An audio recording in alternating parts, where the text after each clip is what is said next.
Welcome, welcome, welcome. It's Tuesday. It's the 13th of February.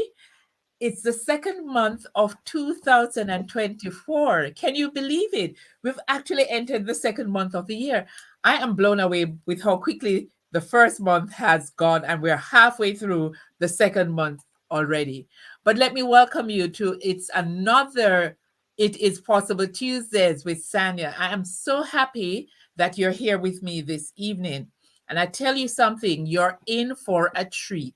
My guest is phenomenal. And I know I say this each time we have a podcast, but you are going to be blown out of the water when we start talking to our guest. But I just want to remind you, we say, "For I know the plans I have for you, declares the Lord, plans for prosperity and not for disaster, to give you a future and a hope." But Jesus beheld them and said unto them, "With men this is impossible, but with God all things are possible." Welcome, welcome, welcome. My guest, very special lady, and I'm going to allow her to introduce herself and tell us her name and where she is from. My name is Louann Carnahan. I live in the United States right now, but I was born in Taiwan, and my mom brought us to the U.S. when I was 2.5. So I grew up here in the United States. Wow, awesome. So, do I say that you're Taiwanese or do I say you're Taiwanese American? Well, I've always just called myself Taiwanese. I mean, at home, we're very much a Taiwanese culture. We grew up. It was, in school, around friends. It was, around American culture. But at home, we're very much, the traditional Taiwanese way from my mom. So Okay. we're used to that, a strict Taiwanese household. So I'm happy that you've said to me that although you grew up in the American setting, you had your grounding in the Taiwanese culture. Um, Tell me a little bit about that for you, because you have one culture at home and then you have another culture at school or outside of the home. How did you navigate that? Yeah. Well, the Taiwanese culture, my mom's generation, it's probably very similar to other Asian cultures. It's kind of, no nonsense, just kind of, do your thing, listen to your parents, kind of.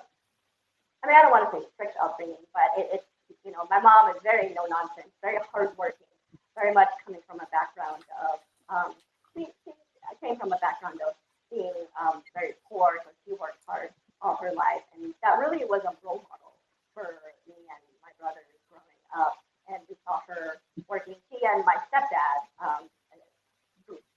they formed, they're business, entrepreneurs, and so they ended up expanding their stateside business into China, and so they built a manufacturing company there. Anyway, they built the business from the ground up, and so that role model was just the unspoken rule, that we just were around, and so we saw her working very hard. Both my parents.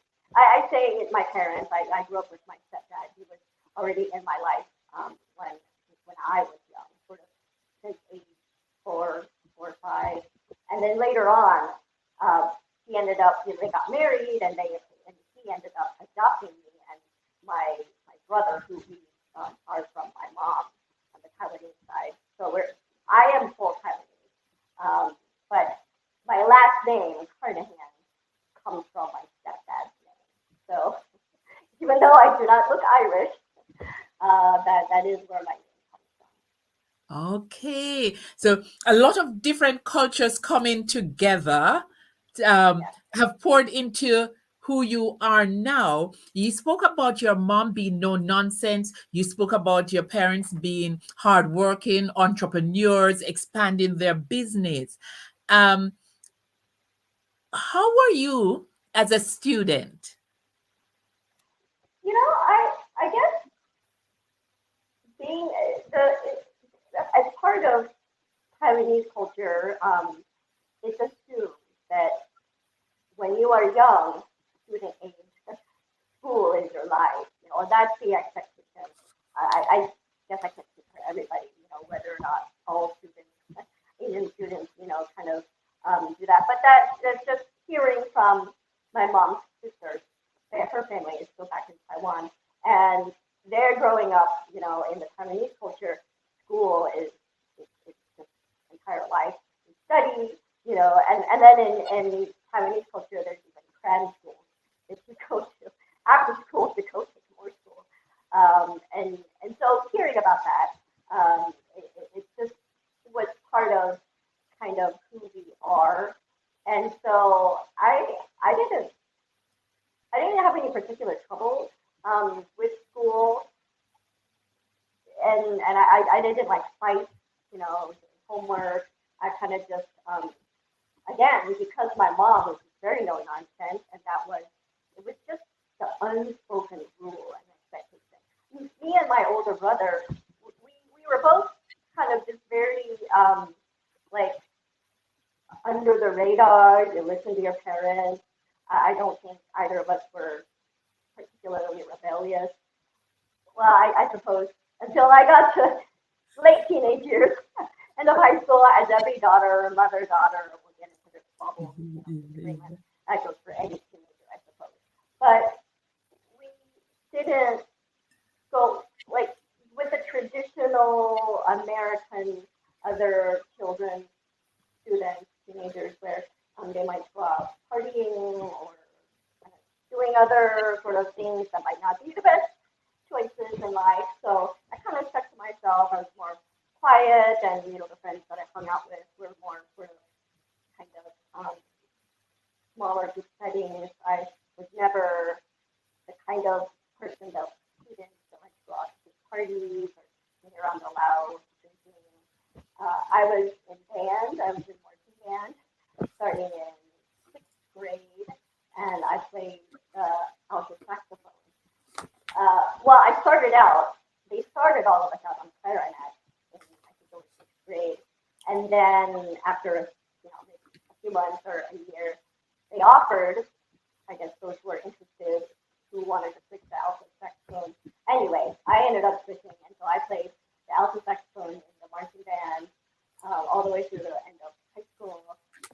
And then I was, of course, in piano lessons. My mom, coming from the more poor background, it was always her dream to be involved in piano, but they couldn't afford piano lessons.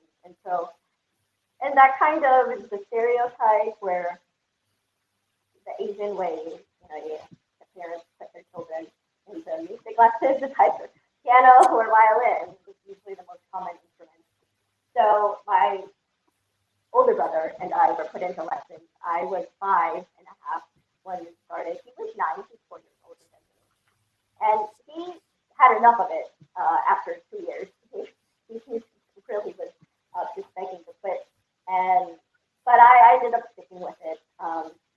There was a period of time where in those early years, I also was kind of clamoring to quit. But my mom, I guess for whatever reason, it was in God's will. I mean, the universe has a way of working out because she just absolutely would not let me quit. Again, that kind of goes with her persona. In being a hard worker, is that this not quitting was this overarching, unspoken theme that he just lived by. So I continued lessons all the way until actually the end of high school.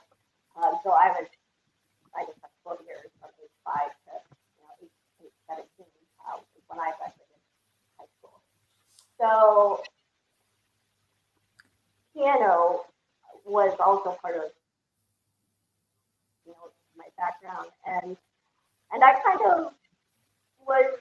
I mean, I went to weekly lessons all those years, but I probably didn't really start becoming more serious and practicing because just like any talent, you develop, you have to practice. Yeah. And I was not the greatest, at practicing daily, probably until junior high school age.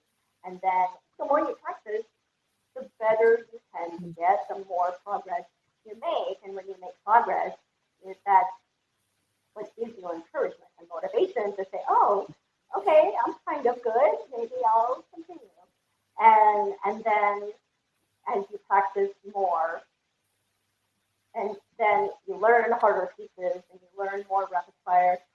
And then with that comes a degree of, in order to expand into advancing repertoire, the daily practice does have to get a little bit longer. And so in my junior high school age, I probably, I mean, I don't know, 30 minutes, 45 minutes of practice is about as much as, you know, you could get to sit down at that age.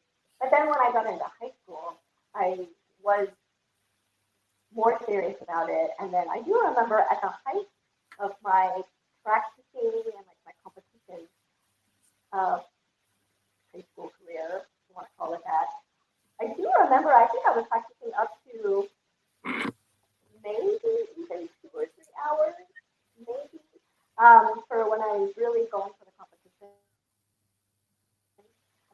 But I will say, as a part of my parents having the manufacturing company in China, they of course were in China pretty much like year round.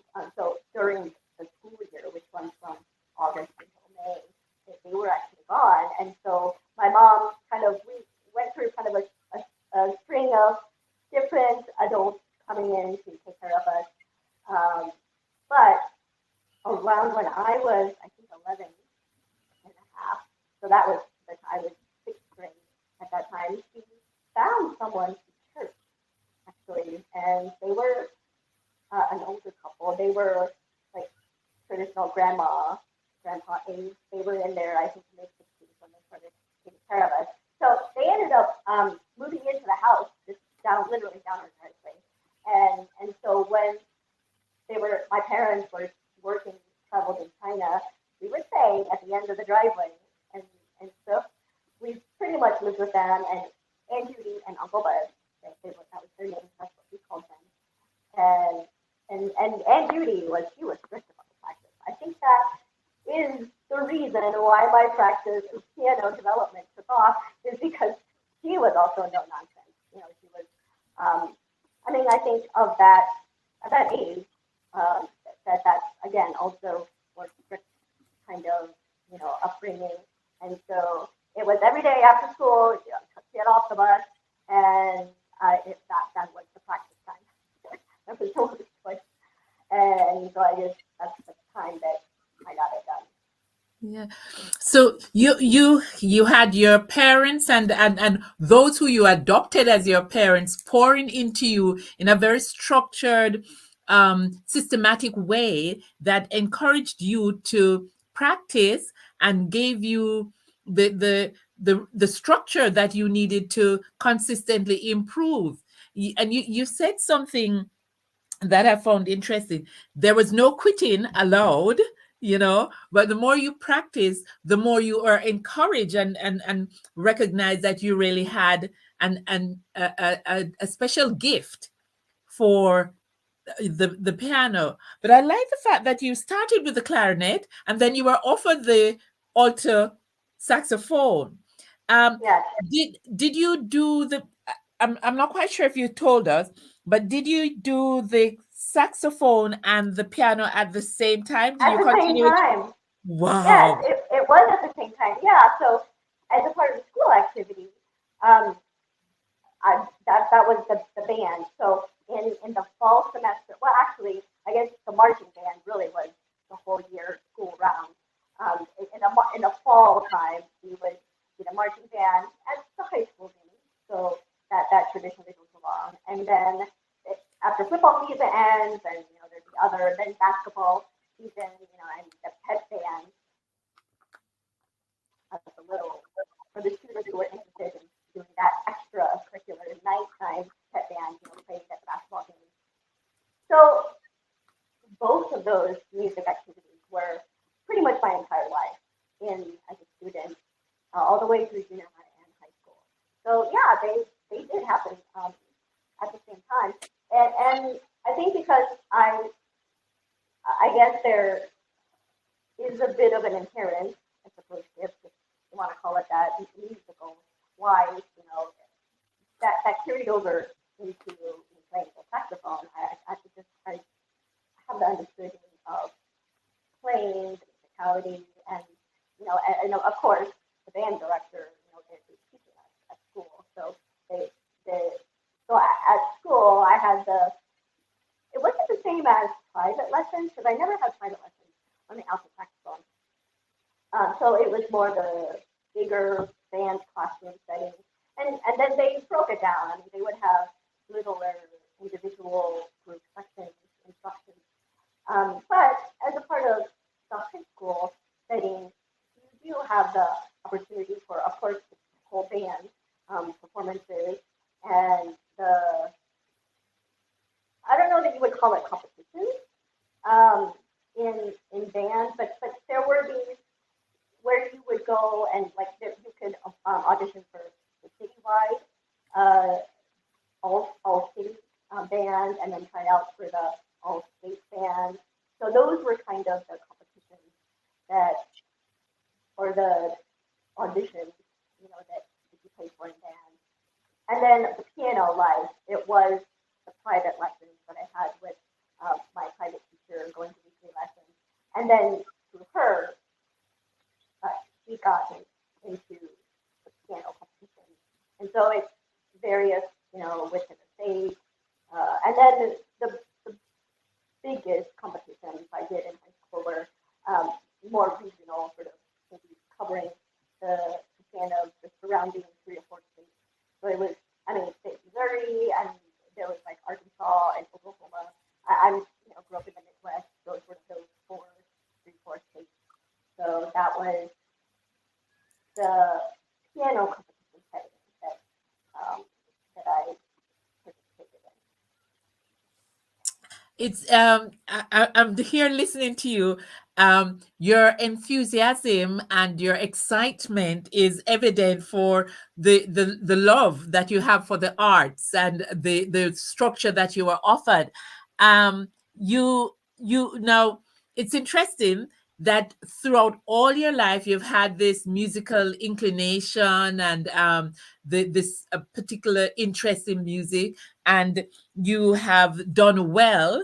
The opportunities have come to you and you've grasped them, but you're not just a musical student. Tell me a little bit about your academic side of school. Yeah, I am a physician. I ended up becoming a board certified neurologist, and I specialize in epilepsy. So I am a doctor. And interestingly, while I was doing music all growing up in my student life, I actually knew that I wanted to be a doctor as a career at a very young age. I think maybe even as young as in 6th grade, because I was always interested in the biological sciences. So I had that curiosity for the scientific field. And then I don't know what drew me to medical, but I take that back. Maybe it was that stereotype pressure, that Asian stereotype that parents want or expect their child. You either become a doctor, a lawyer, an engineer, those sort of professions. But there really was no pushing from my mom. It's not that I'm trying to not make her sound like a certain type, but she really never said anything to me. And there's no other musicians in my family. She and my stepdad, they're business entrepreneurs. And her sister in Taiwan was a teacher, and her younger sister in Taiwan, she was a flight attendant. So I really had nobody as an influence in my family life that sort of gave me sort of that role model picture or explained what it was to be a doctor. I guess it just must just be, again, the way the universe has a way of working out. I think it's just meant to be, God's plan. Yeah, it's of particular note that you are a neurologist with a specialism in epilepsy. Now, today was the first, not today, when I did my research on you, it was the first time as meeting the word, and I've had to take it in stages to pronounce it, so I'm not going to try and pronounce it now. Epi epitel epi Epileptologist. exactly. Yes, Now, that is the medical term for a doctor who specializes in the treatment of yes, epilepsy. Okay, because very good. I always knew about epilepsy and having an epileptic seizure, but I didn't realize that that there were actually doctors who specialized in it, and that they were actually called epi, epileptologists. Yep. So you are a neurologist and you're an epidemiologist. I've just stumbled over my words again. But why why neurology, and why the focus on epilepsy? Yeah, well, in going in chronological order of how my life happened, I actually ended up having a seizure first time when I was in high school. I was a senior in high school, 17 years old. And it happened just out of the blue. Again, nobody in my family has epilepsy, so this was just really out of the blue. And it actually happened during a calculus test of all places. So you think taking an entire class and taking tests is dead silent, and someone keels over and has a seizure. So anyway, so that is what delved me into the world of my medical first time going to see the doctors, and so that got me into that place. But because by then I had already known that my goal in life as a career was to be a doctor, I told that neurologist that I was interested in becoming a doctor, and he took me seriously. He encouraged. He even gave me a booklet, a little handbook of a reference of medications, and I just thought that was really cool. It had all the names of medications and their mechanisms of actions, and describing their drug class and how they work. I went home and actually read it. I didn't know what I was reading, of course, but I thought that was the first tangible, uh, like, grasp introduction into the medical field. But at that time, neurology specifically was not anywhere near my radar in terms of my career choice. I actually thought I wanted to be a surgeon. Through all of this time, starting at age 11, and at all of my career goals and everything that you academically have to go through to jump through hoops, to get from one school to the next, to medical school to residency. And so during college, everything that I did, clinical experience-wise, shadowing opportunities, I was always taking surgery. And interestingly, because of that seizure that I had, so I have only had a few big full-blown seizures in my lifetime. I am very fortunate in that way. But anyway, the second seizure that I had was about 9 months later. So I would have been in the late part of my freshman year, midway part of my freshman year in college.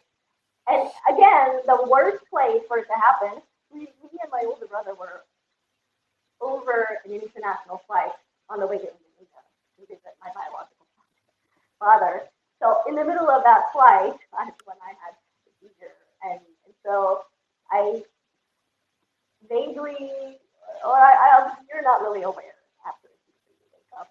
But my brother said after the fact, and he was at the time that they had those phone things on the airplanes, so there was a way he was in contact with my mom, and they were in contact with the neurologist that I had seen in the United States.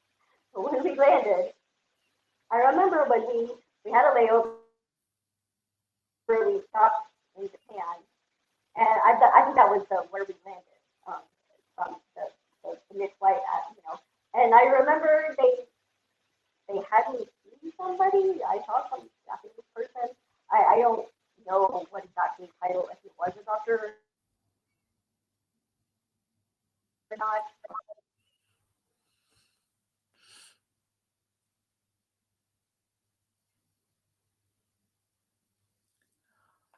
I believe we are frozen, Luann.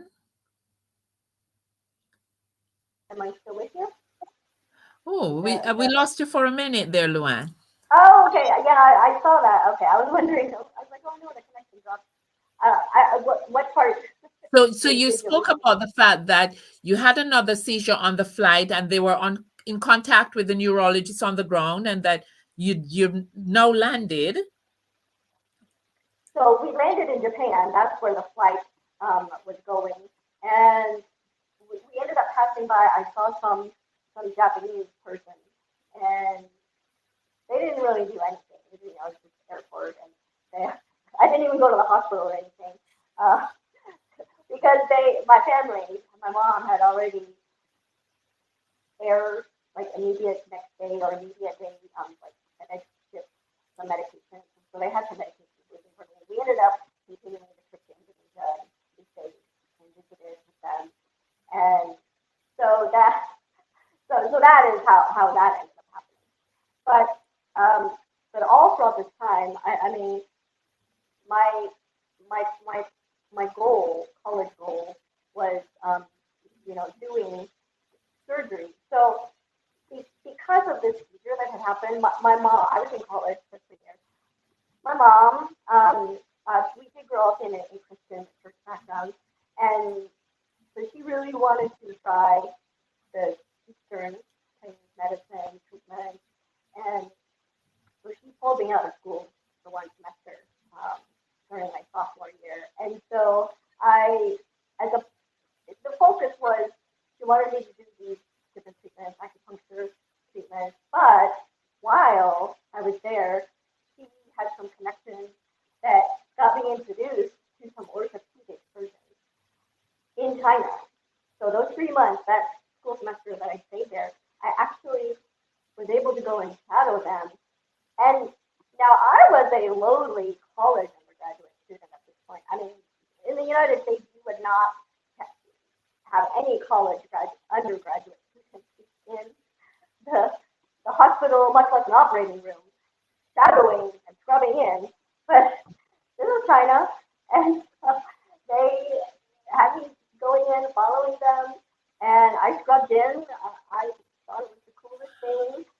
Um, they thought it was cool, I guess, because I was coming from Yeah. America, and the patients there in China, they were, because I really spoke English to the doctors. They spoke English just like Chinese.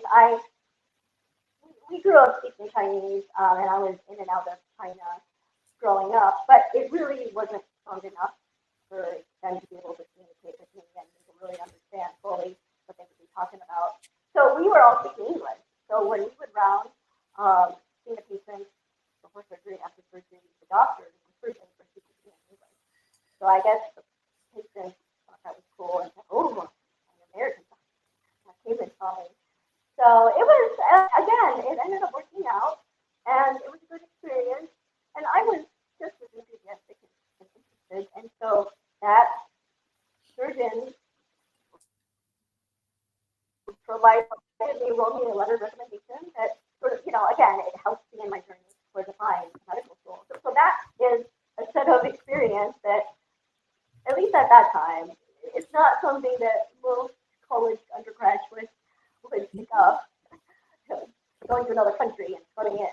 Um, Yeah, that's quite an opportunity that was presented to you. Something that could have been negative because your mom with drew you for a semester, but you're given the opportunity to delve further into a field that you had not thought about because you were thinking more of surgery, but here you were able to, well, actually go into the operating theater and Are you have there?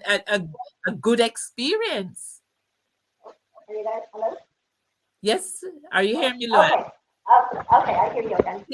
Oh, I was just saying that something that could have been seen as a negative turned out to be very fortuitous for you because you were withdrawn from school for a semester, but you used it you were given the opportunity to go into the operating theater, which is not the norm, and that would have given you an advantage when you went back to college.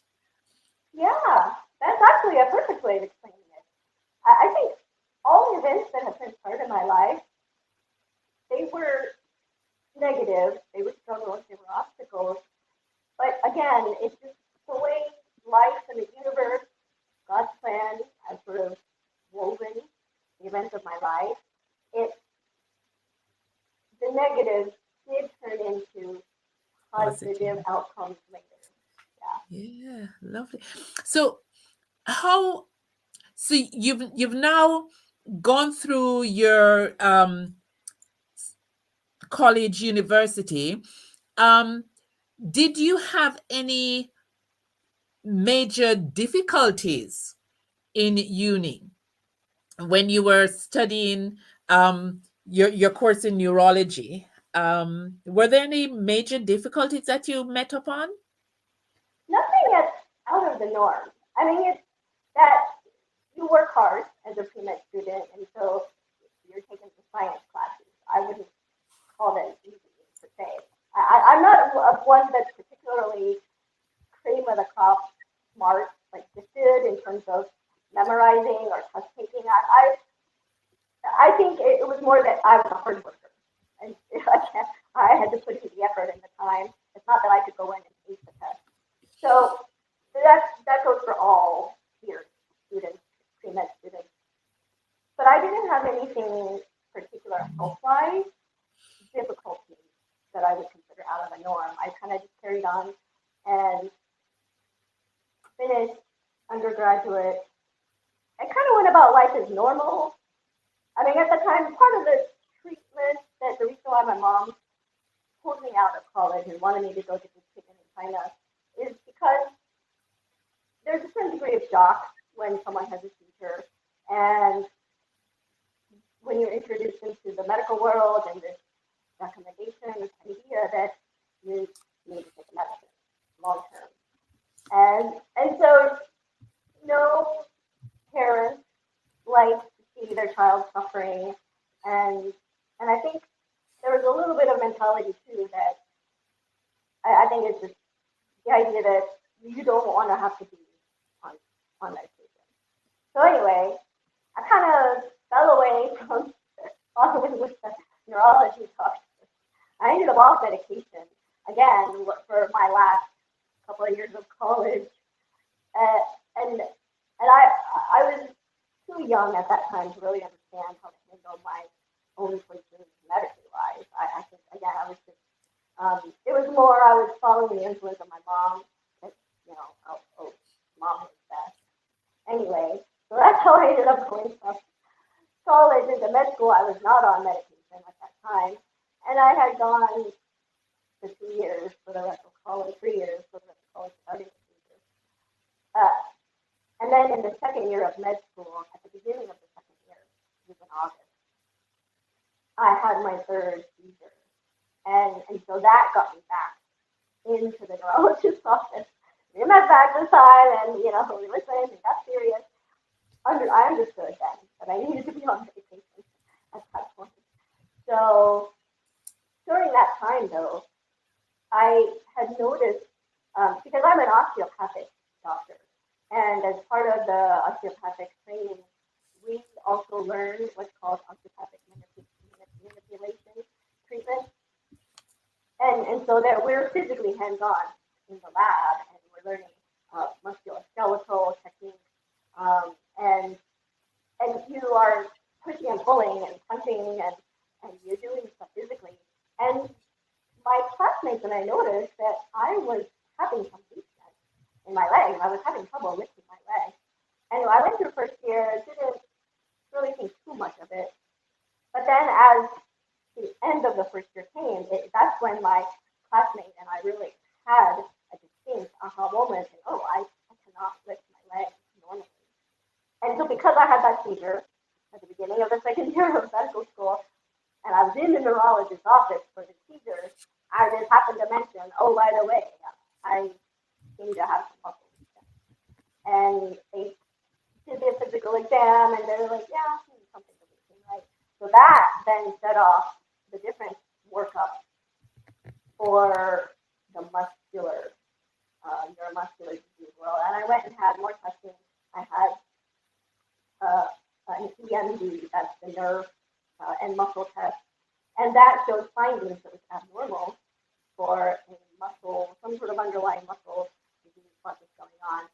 An EMG by itself is not definitively diagnostic of any particular, well, I take that back. It can have suggestions of different bigger categories, but it's not in and of itself a specific diagnosis. And so that carried on, and they referred me to a neuromuscular specialist. I saw someone in the area where I was going to medical school in Missouri. And then that specialist sent me for a muscle biopsy. And then it's on the muscle biopsy is what they saw, the histologic findings, when they stain the muscle cells, you look at it under the microscope, that shows findings of what's called a mitochondrial myopathy. So that is kind of, that was the emergence of what I consider to be the bigger obstacle, medical obstacle in my life. I'm sitting here and I'm listening to you and I'm looking. You have a certain calmness about you, acceptance of your situation, because you've spoken about your seizures. You had one in the first one in middle school, then you had one about 6 or 9 months after the second one, and then you in the second year of med school you had your third seizure, and then you had to go back on medication. But now because you're doing your course in neurology, and you're familiar with the muscles and the skeleton, of the unit working, you are also very much aware of your body, and you recognize that there's something that you're not. It's not the way operating the way it should operate. But as you're talking to me, you're very calm now. Were you very calm then? Oh, no, of course not. I mean, when you're introduced to that talking it feels very catastrophic. Because up until that point, I was walking normally, and I was never athletic in school by any means. So I was always the last one in gym class to finish the mile run. But I did all those activities. I swam when I was a child, playing that heavy alto saxophone in marching band. So I never considered myself being it never seemed to medically affect me until I noticed that in medical school. So as part of the workup, and when the microbiopsy came back showing the findings that it did, it really helped to confirm to the neurologist, and they explained the situation and the prognosis.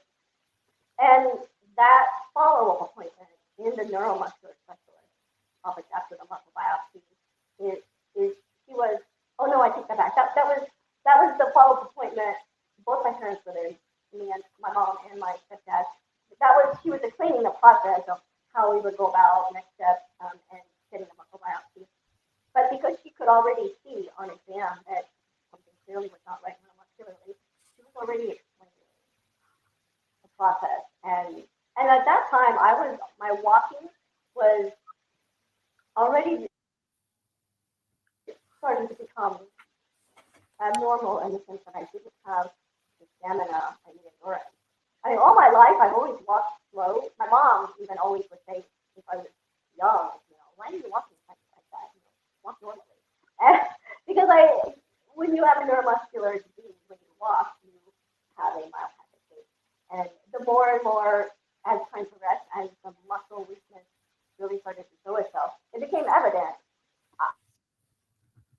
I was ambulatory at the start of medical school. So my first, my medical classmates, I was in the classroom with during my first and second years. That's how medical school is in the United States. You're in the classroom for the first 2 years. You see the same people every day, 8 a.m. to 5 an ambulatory. I was an ambulatory non-disabled person. I didn't consider myself, even though yes, I had The the seizures. seizures. I never really considered that to really impact my life in any way. Maybe it's because I don't know. I never really. I don't identify myself too much as being a patient because my life is so focused on these other things, music, piano, med school, and wanting to become a doctor. And so the first time that I really felt medically impacted was when that neurologist, she was giving me the prognosis and she's telling me that, oh, I probably should start using a scooter, an electric scooter, the kind that you see in a grocery store, that she's already suggesting at that point, well, you're probably going to need that, for your long hospital rounds and doing your clinical rotations are going to be coming up. Which, by the way, as part of the diagnostic process, we actually had to travel to Ohio, so my mom went with me to get the muscle biopsy. And that, because it would interfere so much, throw off the rotation schedule, I ended up, again, deferring a whole year. And there's no way to take a month off in med school without it throwing the rest of the schedule off, and there's just no way to catch up. So I ended up having to leave the whole year. And so that was the first time I was left the doctor's office. I was crying, and we're all in shock. Again, just hearing the words again, my idea of and I was like thinking, well, I'm still walking right now. Like, how in the world can that happen? And so during that year, in waiting to go get the muscle biopsy, and Christmas came, the holidays came. I mean, I was a mess. I was angry, all the negative emotions that you feel when you're suddenly catapulted into the medical field, and when such a big change happens, because when you go from being a healthy, appearing, able-bodied person in society to using a wheelchair and an electric scooter, you look very different from the rest of the population, and so you feel very different.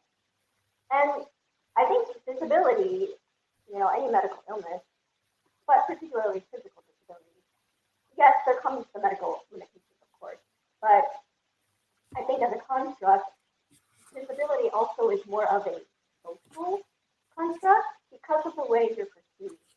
And so that actually was the hardest transition, learning how to transition into becoming, using a wheelchair and not letting that consume you. But it's the fear, the judgment, when you're out, and what are people thinking of you. And so I remember the holidays, that year, I was a mess, I was angry, I was crying, just uncontrollably. My mom was just, your family, when you're not going through it as a person living with an illness, you cannot understand it, you cannot help. And I was yelling and crying, and my mom was like, what are you so angry about? Of course you're angry. You're wondering why. Why me? Why this? It's scary. So I was a mess. It wasn't until years later, again, I was very fortunate in my med school career that I came across when I was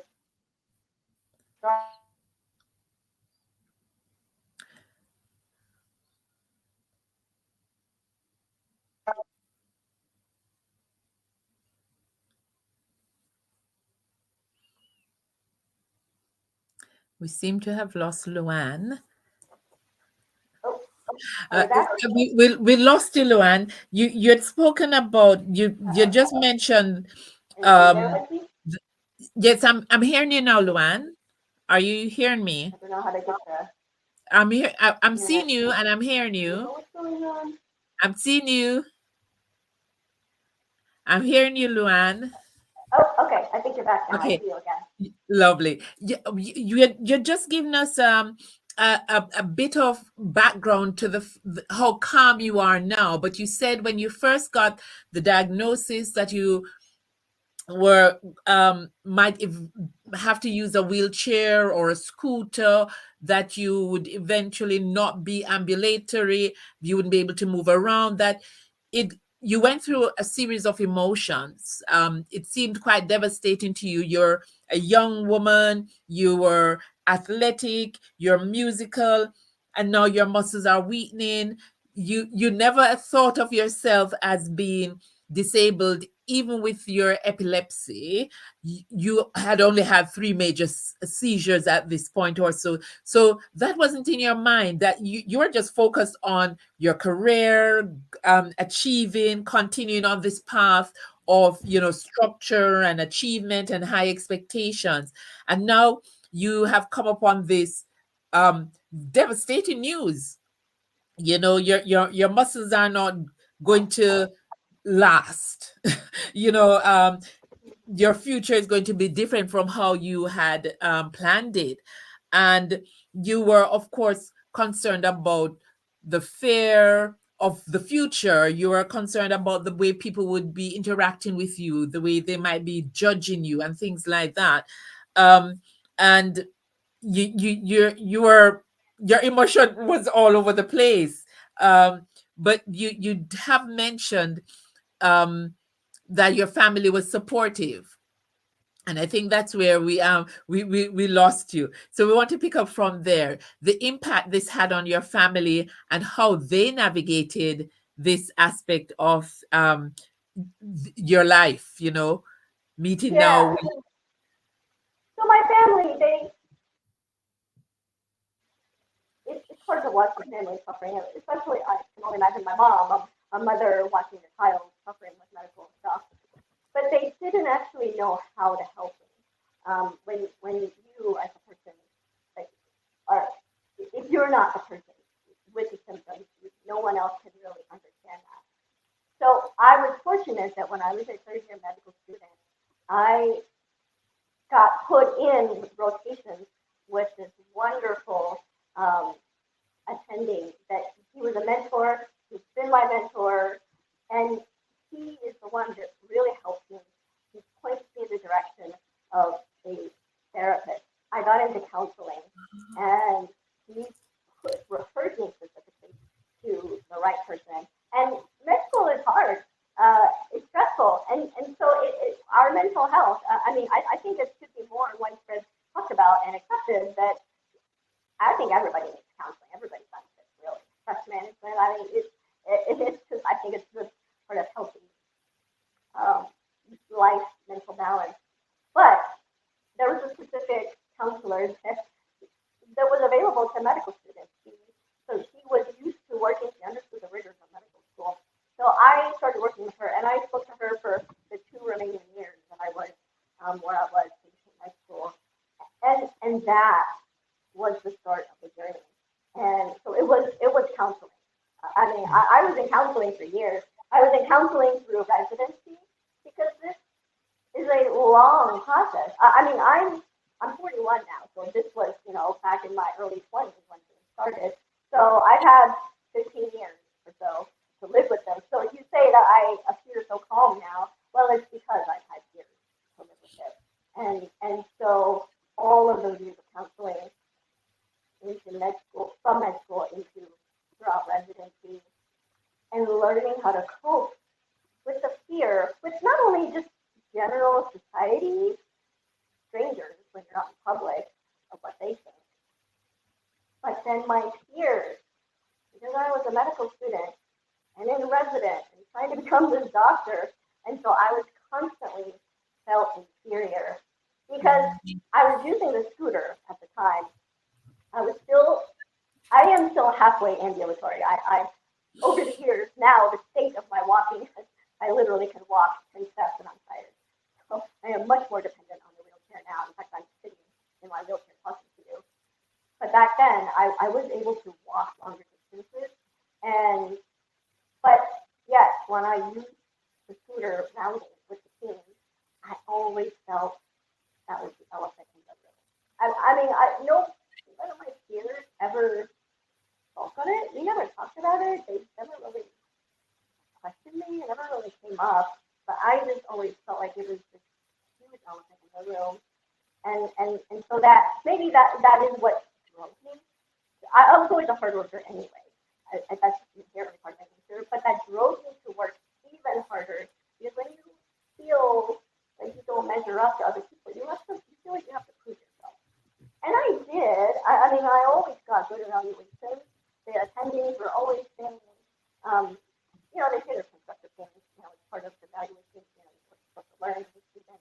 But I mean, overall, as a generality, it was always more positive comments about performance and about the knowledge that you have to study every day as part of the medical training process. But it was really hard to internalize, to really feel good enough.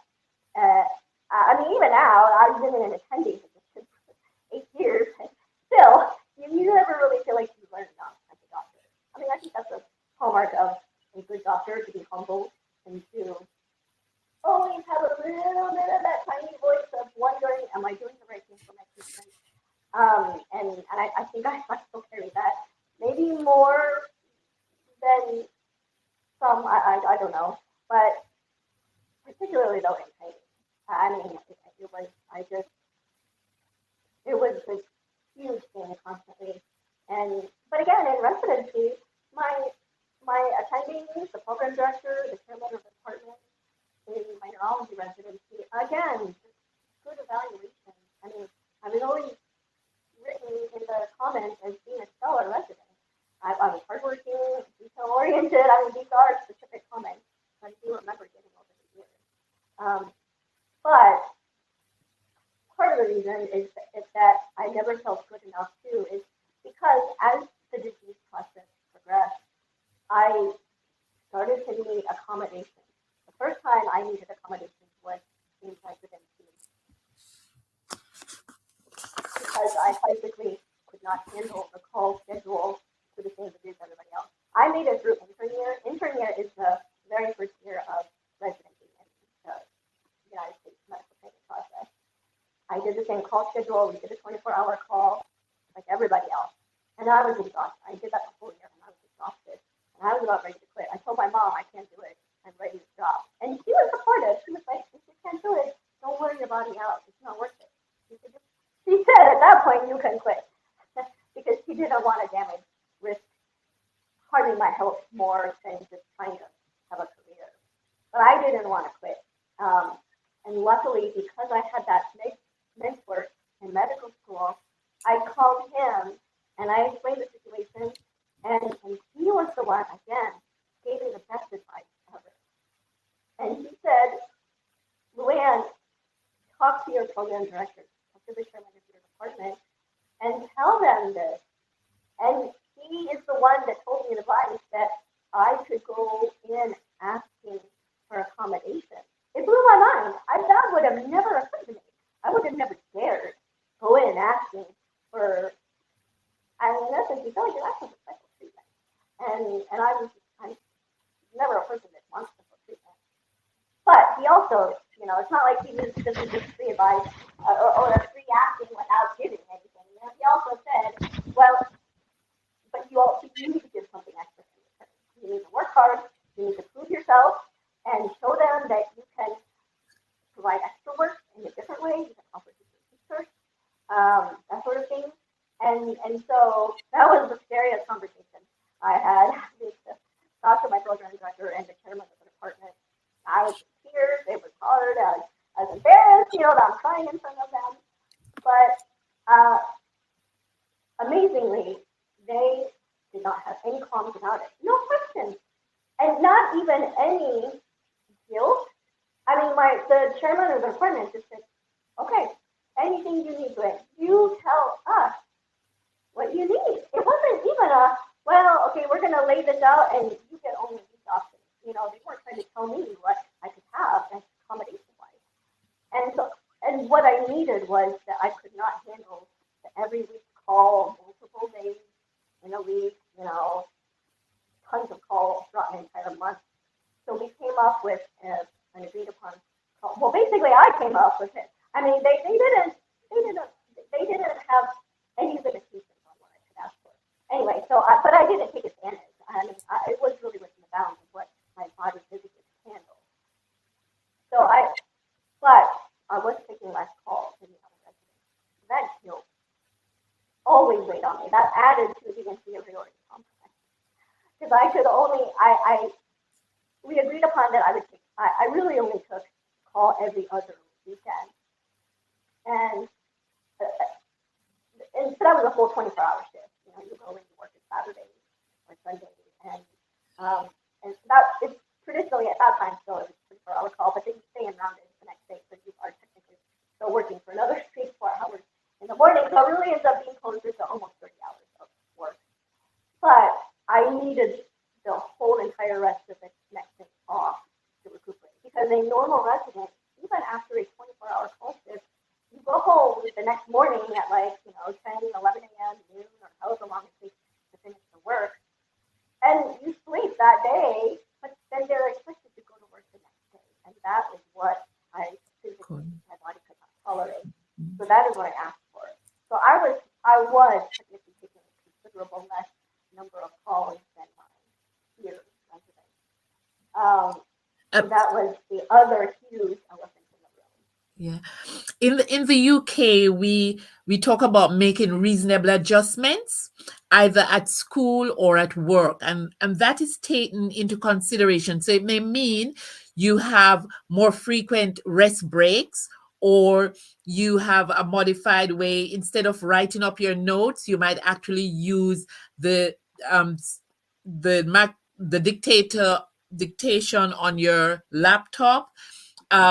You might have to have chairs with cushions, but you might have to have a scribe, or you might have something being read back to you. So those accommodations, adjustments are made so that you can actually do your job, and the playing field is level to accommodate you. So you're able to do the job cognitively, you're able to do the job. Your body is just not able to take all of the pressure, and so that accommodation has to be made for you. I like the fact that there were people in your sphere who you could go to and get counsel, that mentor who was there to say, okay, here is an option for you. You might not have realized it. You might be feeling that, imposter syndrome. Am I good enough? You are good enough, but you need to speak up. You need to have your voice heard. So go in. And that was pretty easy for you because you went in, you said to them, I need some adjustments to be made. And they were like, tell us what you need. And sometimes in life, we meet upon difficulties. We're a little scared of going in and saying, I need to have this. And then when we actually do it, we are blown away by the ease with which it is given to us. Yeah, Uh, yeah. I and, think in and my case, though, I was fortunate that I had the right people to go and right. speak to and ask these accommodations for. I ended up needing also, again, the same accommodations and fellowship when I was doing my epilepsy fellowship training. Again, I did the first fellowship is only 1 year. And so I did the first 3 months of the fellowship, same volume of work, same schedule. And again, I got physically Exhausted. down. And again, I was in tears. I was embarrassed. I had to approach my fellowship director and saying, I'm physically wrung out. I can't do it. And again, no qualms about it. He was willing to work with me. And again, so we came to the agreement that I didn't do the weekend call schedule going in to read the EVD reports like the other fellows did. I could have the time off to rest. That's just overarching. Physically what I need is I need to have time to recuperate. So, I mean, if it were not for these 3 big mentors at each of these 3 milestone training levels, I would not have made it.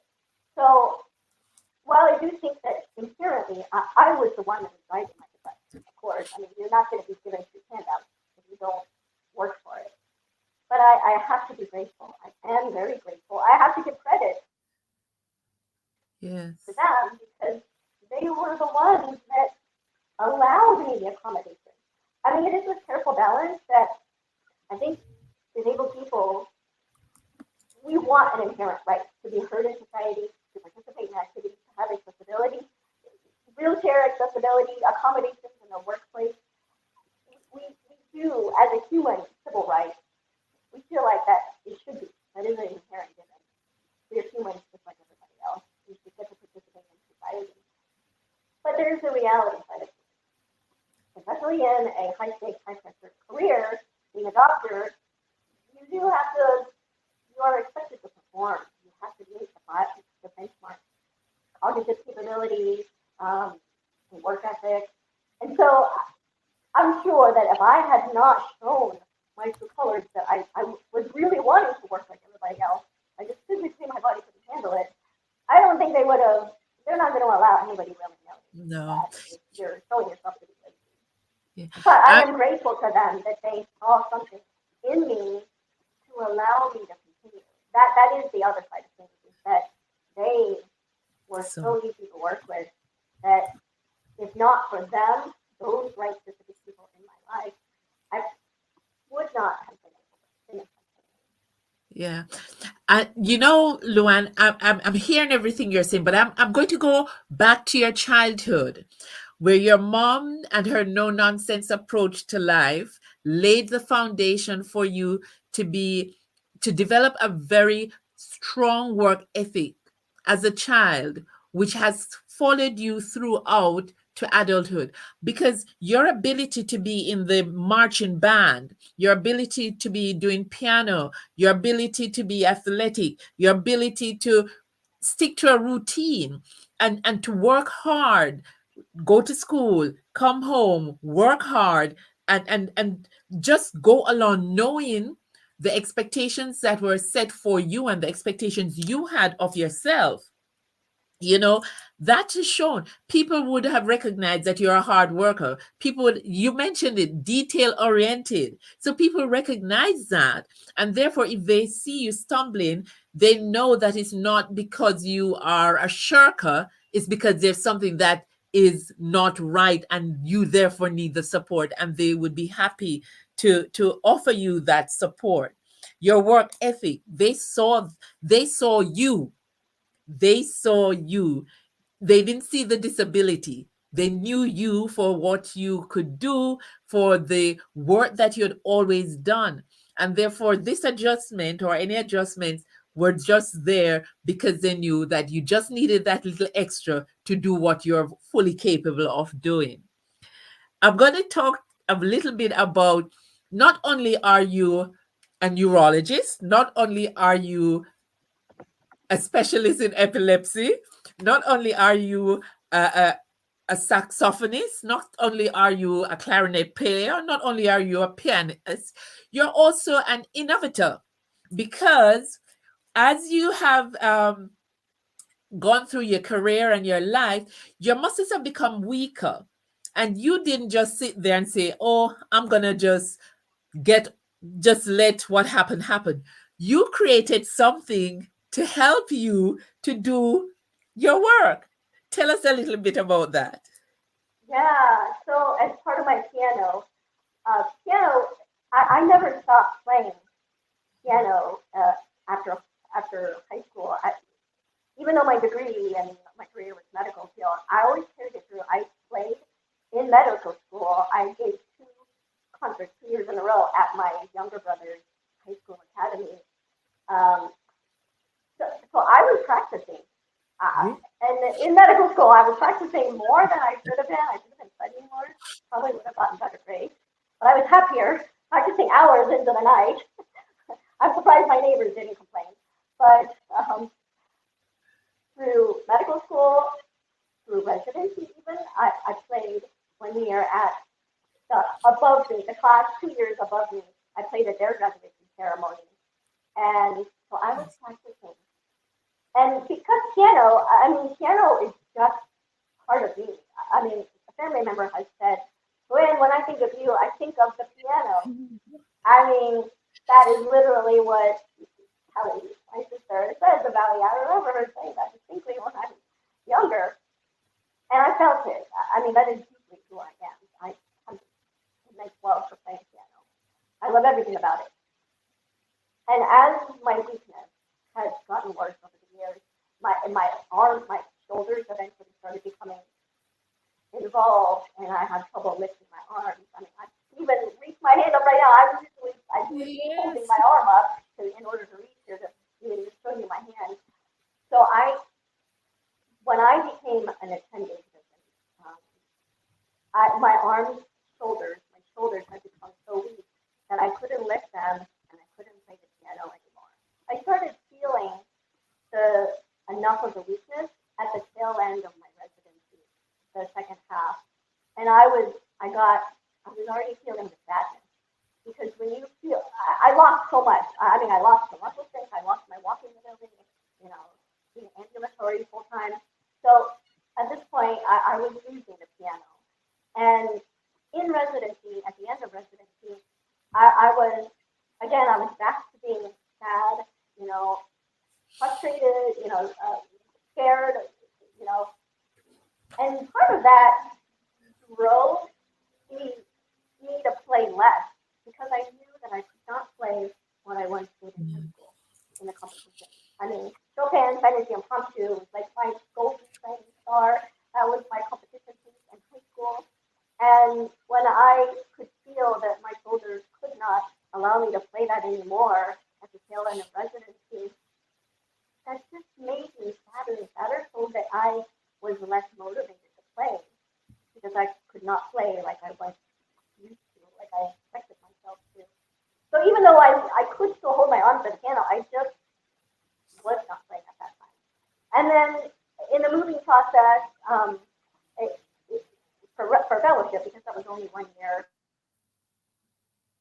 I didn't take the piano with me to Boston when we were there. But when we moved to where we live now, I mean, I so badly wanted piano in my life that we ended up buying another piano here, where we live now in Arizona, because I just, even though I was losing the ability to play, I could not give up the idea of not playing. So I asked my mom, I was like, is it worth getting another piano? And I was always a sideway girl. Maybe I'm just a snob, right, when it comes to pianos, but a sideway is expensive. And so I asked my mom, I said, well, is this worth it? Because what if we get it and I can only play for 2 months and then I can't play anymore? And she said, no hesitation, well, that's okay. You play those 2 months, you'll be happy for those 2 months, and everything else, that's worth it. So we bought it, and we had the piano in the house for the last several years. And there was, again, I was an attending, at this time, I just graduated fellowship, and so I was exhausted at work too. And coming home, I could only just lay in bed. I couldn't move because I was so exhausted. And at the same time, my arms anyway could not, my shoulders, I couldn't Yeah. lift them. So I stopped. I literally did stop playing for several years in this time that have been living in Arizona. And I just felt like a shell of myself. I was, it, I I had stopped going to counseling when I graduated residency, like the moving process, and I kind of graduated from needing therapy at that point. I got years and all of the training, the cognitive behavioral therapy advice that I had learned how to put into practice to cope with the medical disability side. But when it came to the point of, oh my gosh, I'm losing piano, I can't play, that grief of losing that love, I knew I needed to go back into counseling to talk about that journey of accepting losing a part of yourself. So I did. I went back to counseling, and I was in my mind halfway accepting the inevitable. I wasn't really accepting it because clearly I ended up designing the device. I still refused to give up because I still wanted to play, but I was emotionally setting myself up for emotional health and success by getting myself back into counseling. I mean, I think all throughout my life, I am a person that when I know that I need help, I will admit that to myself, and I will go out and find the right person that can help me. So I went back and got into counseling, and we were talking about, well, what if I am now this person that can no longer play? But anyway, so I was still constantly thinking, and I knew, I'm sure it's because I'm a neurologist, learning, understanding the neuroanatomy. Again, all of this stuff transpired. The universe just worked out that I had the knowledge. I knew exactly what muscle groups were weak in me. I understood the specific movements that they did and what I needed at the piano. Because in this process, I mean, I was searching for medical devices, some orthotic assistive device. And I did actually reach out to some companies, and they made me a device, but it didn't work. It was too limiting. It didn't show the functions that I needed for movement at the piano. So I ended up designing my own device. My husband helped me build it. It's a very simple idea in the way it's constructed, but it serves the purpose that it suspends my arms while I'm at the piano so that I can move. Now, I don't play the same as the way that I did before reading this. Clearly, my hand movements and the wrist, I mean, it's the shape of it is slightly different. I'm grabbing the keys differently, and I cannot reach to the opposite ends of the keyboard easily. So, as part of the accommodations, the adjustments in playing piano, learning to play the piano in a new, different way, I designed the concept of this device. My husband helped build it, or he did. Anything that he does, anything that is done in the household, yeah, he does everything. So he built me a little wooden bench, and we came up with the frame and the harness situation that holds my arms. So that's how I'm able to play. But because the adjustments are there, my arm levels, the way I hold my wrist when I play, is clearly not the same as how I played when I was younger. I mean, it's a traditional pianist, classical, elite pianist, professional pianist, but probably look at me and criticize my arm posture, hand posture, because it does not look correct. It does not look correct. But I still accomplished producing the sound that I want to produce because I had 12 years of private lessons and I understood the mechanics. I knew how to play normally. I knew how to play well normally. So I learned in a new way how to produce that same sound with different looking movements. And I had an epiphany one night that I learned to move my bench up and down the keyboard. I mean, traditionally, when you sit down at a piano, you sit at the same spot, and a person is moving their torso to reach to the opposite ends of the keyboard. Well, I knew that my arms could not do that, so as part of the adjustment that I had to make at the piano, I just thought, well, okay, this song, what is the struggle in this song that make me not be able to play it for a while is it because there's this high section up here and I can't reach it. So I learned to move the bench. And then as I got more into playing and practicing, then I was relearning rapid fire, and I have since learned more and more rapid fire in the last years that I really got serious into playing again. And for different songs, I have different positions that I sit the bench in. I mean, the songs that are.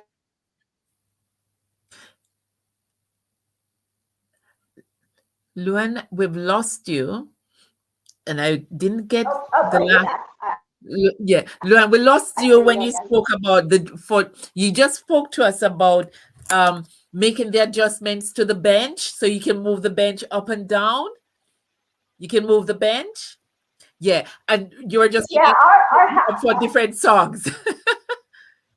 yeah. So our house, the floor of our house is concrete, and the little bench that my husband built is very light. It's just a piece of plywood and 2x4s.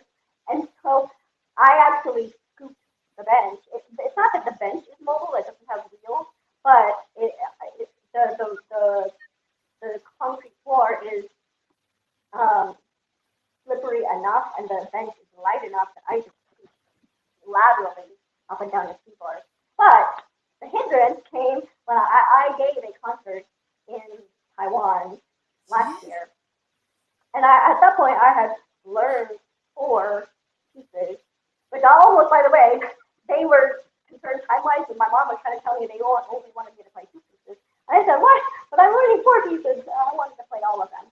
Anyway, so as part of performing, we had to, I had to sit and my husband marked tape on the floor. He marked the floor with tape. And so I would stand in the position and I would have he would help move the head. So this was in a normal performance setting with a normal piano bench. And so he would mark the floor with tape. And so I sat at the different positions for each song. And then he would come up in between the songs and then move the bench to the next marking on the floor. Because I was the one, of course, I had told him where the bench needed to be for each specific piece. So that is how, again, an adjustment that I learned how to incorporate in order to be able to play different pieces, even in one setting.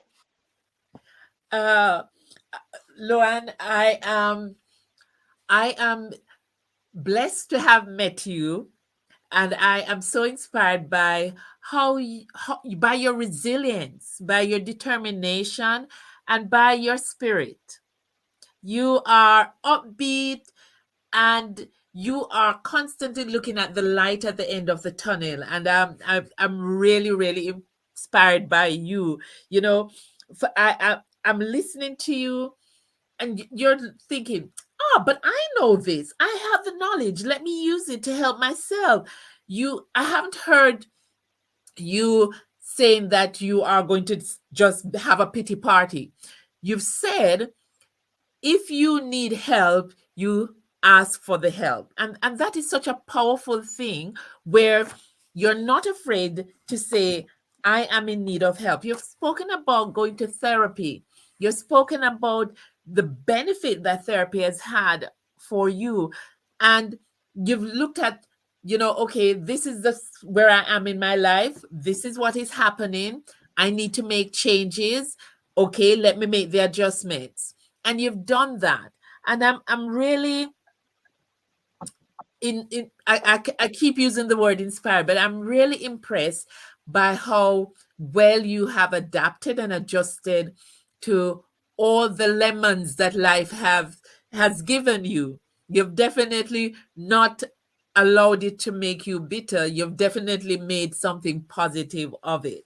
I want to ask you, Luann, my program is called It Is Possible, and I want you to tell me what it is that has caused life to be possible for you.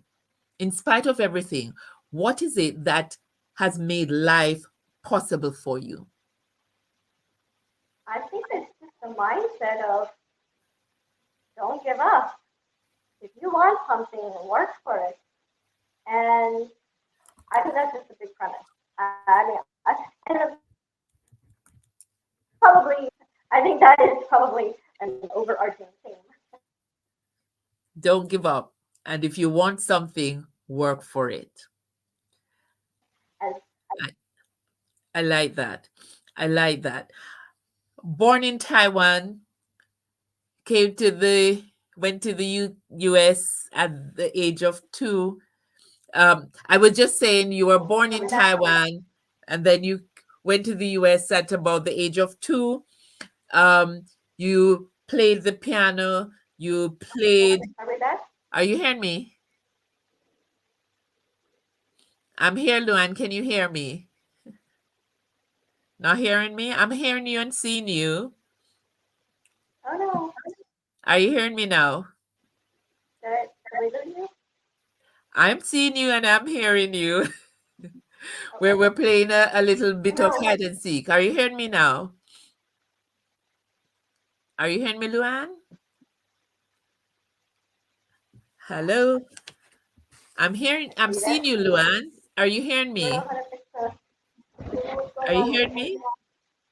Are you hearing me? Oh, okay, now you're back. We're back. I was just talking about your journey. You were born in Taiwan and then you went to the US, and you you're quite artistic, you're quite musical, but you're also very much into the sciences. You knew from a very early age what you wanted to do. You had your first epileptic seizure in middle school. You had a major one in medical school. You took some time off, you got therapy, you went into your residency, you dealt with the emotions of not being where you thought you would have been, or how you perceived yourself to be in terms of being ambulatory. You're now using a wheelchair, a scooter. All of those things affected you, but you sought the help, you got the help, you sought the adjustments so that you could do what you can do to the best of your ability. And because of your work ethic, because of your history, your colleagues and your seniors were able to make the adjustments without any qualms. And I like the fact that you said you use the words without any qualms. But we recognize that even when things were overwhelming for you, you still were able to demonstrate and exude calm and positivity. And you also you're a problem solver. You're not one to just sit there and say, woe is me. Your muscles are getting weaker. You love the piano. It's a part of your identity. There was a problem. You found a solution, and the solution was always resting in you, always resting in you. And it goes back to the fact that your mom instilled in you this strength. Don't give up, work for what you want, and be the best that you can be at all times. It has been an absolute joy, Louann, speaking with you. I am so, so very happy that we have the opportunity of speaking with you. We had some technical difficulties every now and again, but I'm sure that those who are listening have been impressed with your story. Thank you ever so much for being my guest. And I'm hoping that Philip can show us uh, a little video of you playing the piano for the competition that you entered. So, Philip, are you there? Can you give us that little video of Louann playing on the piano with her invention?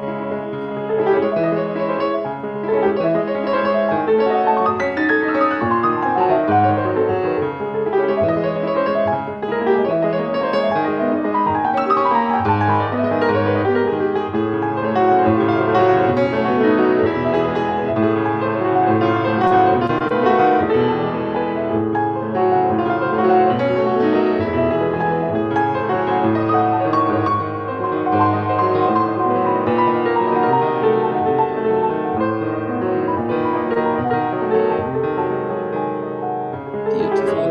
And this is what Louann created so that she could resume her love of playing the piano. Fantastic. Louann, I need to ask you something. Patently,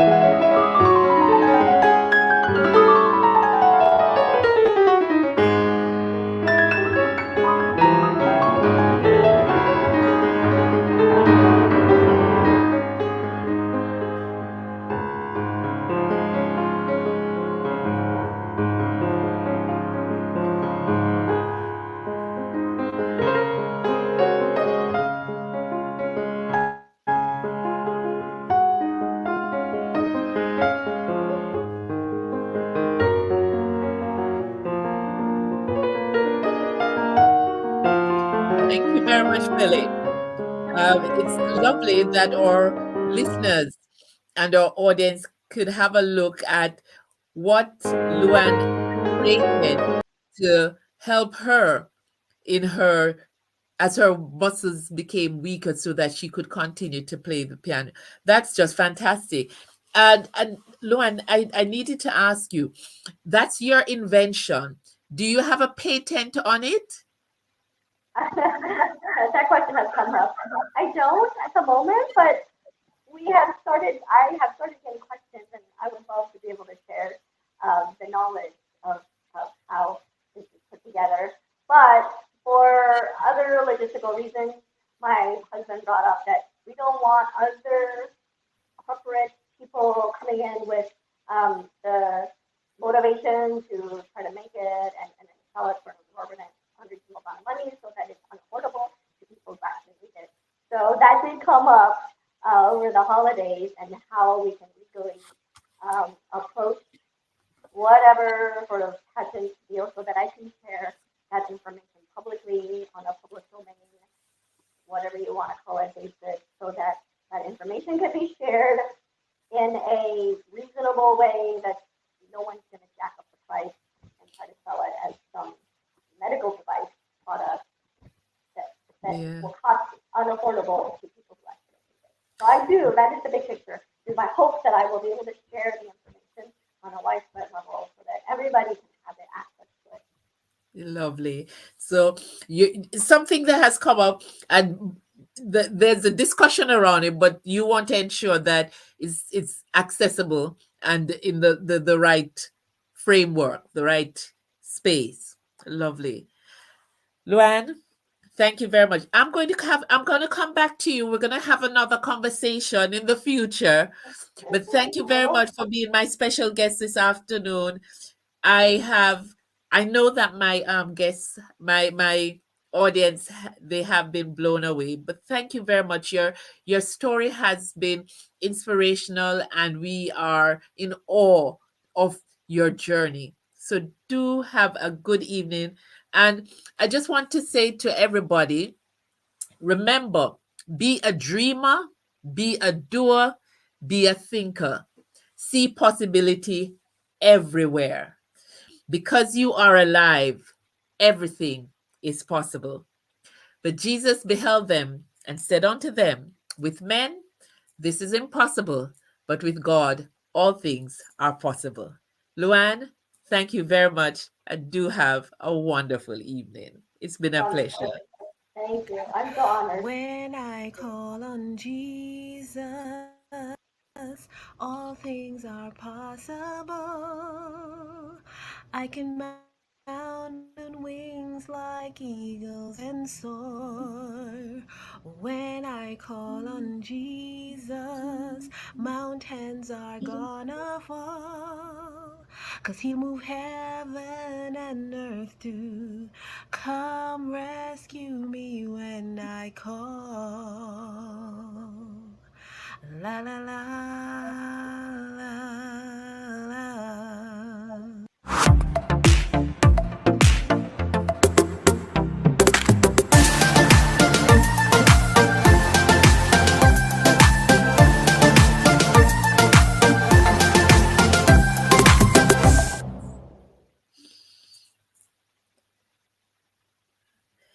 Thank you, Luann.